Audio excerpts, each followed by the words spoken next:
Good morning. Welcome back to Ladybug Grace Bible in a Year edition. Today is Wednesday, August 5th, and I just noticed I have another subscriber, so if you're listening, thank you for coming. I appreciate you being here. I appreciate anybody who's listening to these videos and getting to hear the Word of God and to understand His Word. I don't know how else to say it. So today we're going to listen to, or read through 2 Kings 24 and 25. Mark 13. Psalm 33 is currently uploading. Depending on the length of the video, it may be on the end, but it's already in the other folder. And Proverbs 5 is also in the other folder marked just Proverbs only. So let's get started. So 2 Kings 24 is over here. Judah is exiled to Babylon. Jehoiakim, king of Judah. Jehoiakim was 25 years old when he became king, and he reigned in Jerusalem 11 years. His mother's name was Zebediah, daughter of Pedaiah. She was from Rumah, and he died evil in the eyes of the Lord, just as his predecessors had done. During Jehoiakim's reign, Nebuchadnezzar, king of Babylon, invaded the land, and Jehoiakim became his vassal for 3 years. But then he turned against Nebuchadnezzar and rebelled. The Lord sent Babylonian, Aramean, Moabite, and Ammonite raiders against him to destroy Judah in accordance with the word of the Lord, proclaimed by his servants the prophets. Surely these things happened to Judah according to the Lord's command, in order to remove them from his presence because of the sins of Manasseh and all he had done, including the shedding of innocent blood. For he had filled Jerusalem with innocent blood, and the Lord was not willing to forgive. As for the other events of Jehoiakim's reign and all he did, are they not written in the book of the annals of the kings of Judah? Jehoiakim rested with his ancestors, and Jehoiachin, his son, succeeded him as king. The king of Egypt did not march out from his own country again, because the king of Babylon had taken all his territory from the Wadi of Egypt to the Euphrates River. Jehoiachin, king of Judah. Jehoiachin was 18 years old when he became king, and he reigned in Jerusalem 3 months. His mother's name was Nehushta, daughter of Elnathan. She was from Jerusalem. He did evil in the eyes of the Lord, just as his father had done. At that time, the officers of Nebuchadnezzar, king of Babylon, advanced on Jerusalem and laid siege to it. And Nebuchadnezzar himself came up to the city while his officers were besieging it. Jehoiachin, king of Judah, his mother, his attendants, his nobles, and his officials all surrendered to him. In the 8th year of the reign of the king of Babylon, he took Jehoiachin prisoner, as the Lord had declared. Nebuchadnezzar removed the treasures from the temple of the Lord and from the royal palace, and cut up the gold articles that Solomon, king of Israel, had made for the temple of the Lord. He carried all Jerusalem into exile, all the officers and the fighting men, and all the skilled workers and artisans, a total of 10,000. Only the poorest people of the land were left. Nebuchadnezzar took Jehoiachin captive to Babylon. He also took from Jerusalem to Babylon the king's mother, his wives, his officials, and the prominent people of the land. The king of Babylon also deported to Babylon the entire force of 7,000 of fighting men, strong and fit for the war, and 1,000 skilled workers and artisans. He made Mattaniah and Jehoiachin's uncle king in his place, and changed his name to Zedekiah. Zedekiah, king of Judah. Zedekiah was 21 years old when he became king, and he reigned in Jerusalem 11 years. His mother's name was Hamutal, daughter of Jeremiah. She was from Libnah. He did evil in the eyes of the Lord, just as Jehoiachin had done. It was because of the Lord's anger that all this happened to Jerusalem and Judah, and in the end he thrust them from his presence. Chapter 25. The Fall of Jerusalem. Now Zedekiah rebelled against the king of Babylon. So in the 9th year of Zedekiah's reign, on the 10th day of the month, Nebuchadnezzar, king of Babylon, marched against Jerusalem with his whole army. He encamped outside the city and built siege works all around it. Why am I having issues here?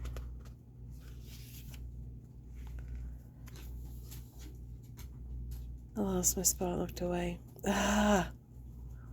Okay. The city was kept under siege until the 11th year of King Zedekiah. By the 9th day of the 4th month of famine, and the city had become so severe that there was no food or the people to eat. Then the city wall was broken through, and the whole army fled at night through the gate between the two walls near the king's garden. Though the Babylonians were surrounding the city, they fled toward the Arabah. I need to pause for a second. But the Babylonian army pursued the king and overtook him in the plains of Jericho. All his soldiers were separated from him and scattered, and he was captured. He was taken to the king of Babylon in Riblah, where sentence was pronounced on him. They killed the son of Zedekiah before his eyes. Then they put out his eyes, bound him with bronze shackles, and took him to Babylon. On the 7th day of the 5th month, and the 19th year of Nebuchadnezzar, king of Babylon, Nebuchadnezzar, commander of the imperial guard and official of the king of Babylon, came to Jerusalem. He set fire to the temple of the Lord, the royal palace, and all the houses of Jerusalem. Oops. Oh, I didn't mean to do that. Every important building he burned down. The whole Babylonian army under the commander of the imperial guard broke down the walls around Jerusalem. Nebuzaradan, the commander of the guard, carried into exile the people who remained in the city, along with the rest of the populace, and those who had deserted to the king of Babylon. But the commander left behind some of the poorest people of the land to work the vineyards and fields. The Babylonians broke up the bronze pillars, the movable stands of the bronze sea that were at the temple of the Lord, and they carried the bronze to Babylon. They also took away the pot shovels, wick trimmers, dishes, and all the bronze articles used in the temple service. The commander of the imperial guard took away the censers and the sprinkling bowls, all that were made of pure gold or silver.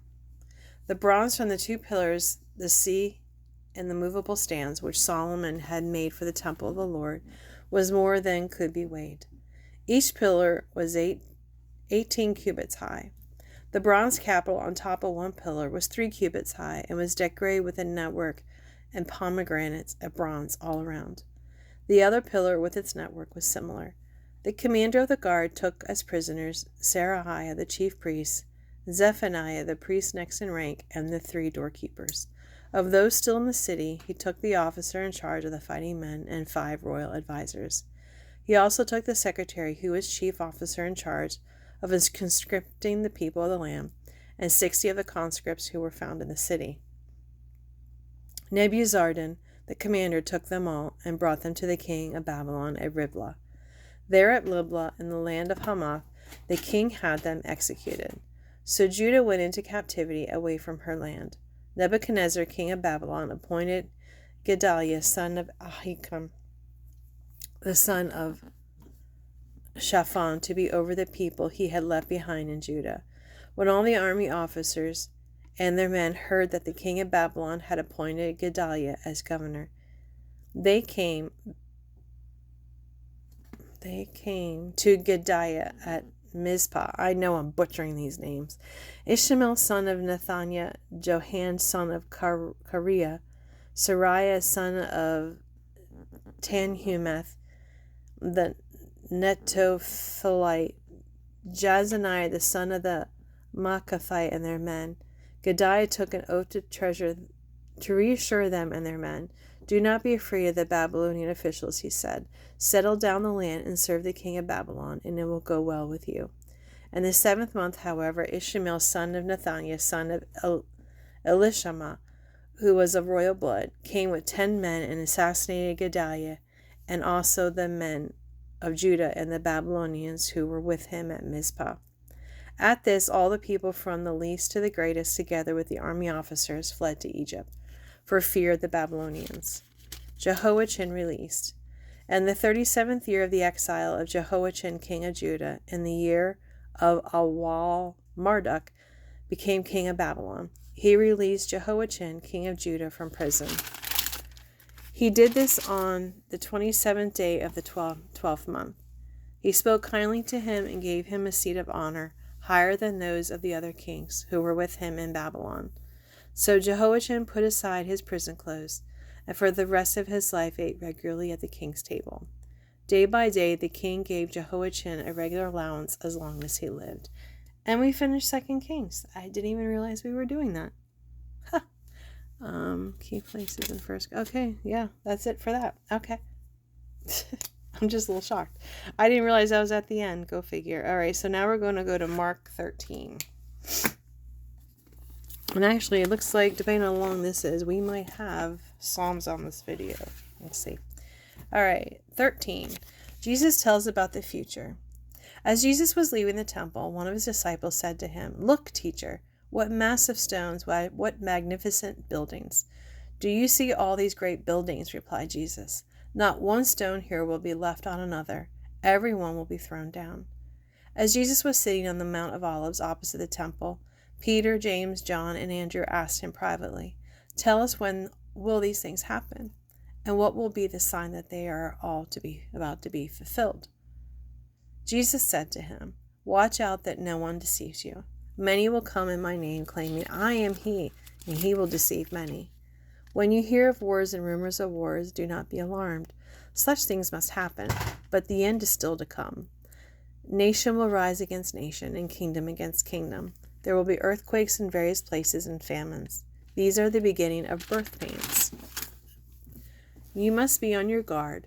You will be handed over to the local council and flogged in the synagogues. On account of me, you will stand before governors and kings as witnesses to them, and the gospel must first be preached to all nations. Whenever you are arrested and brought to trial, do not worry beforehand about what to say. Just say whatever is given you at that time, for it is not you speaking, but the Holy Spirit. Brother will betray brother to death, and a father to his child. Children will rebel against their parents and have them put to death. Everyone will hate you because of me, but the one who stands firm to the end will be saved. When you see the abomination that causes desolation, standing where it does not belong, let the reader understand.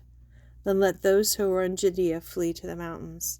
Let no one on the housetop go down or enter the house to take anything out. Let no one in the field go back to their cloak. How dreadful it will be in those days for pregnant women and nursing mothers.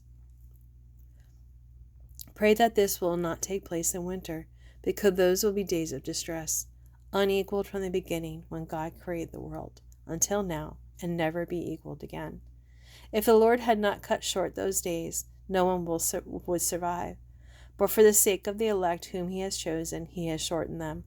At that time, if anyone says to you, 'Look, here is the Messiah,' or 'Look, there he is,' do not believe it.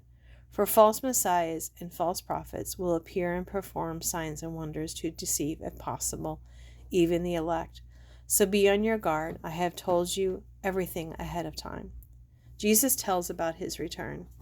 "But in those days following that distress, the sun will be darkened, and the moon will not give its light.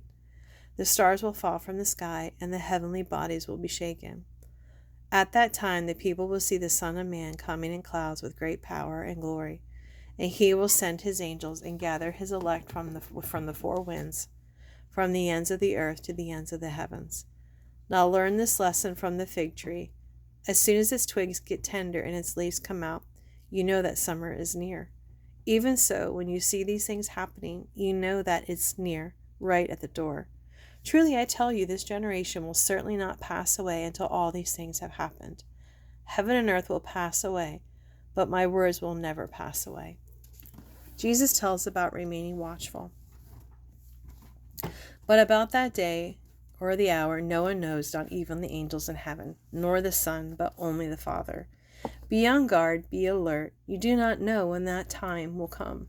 It's like a man going away. He leaves his house and puts his servants in charge, each with their assigned tasks, and tells the one at the door to keep watch.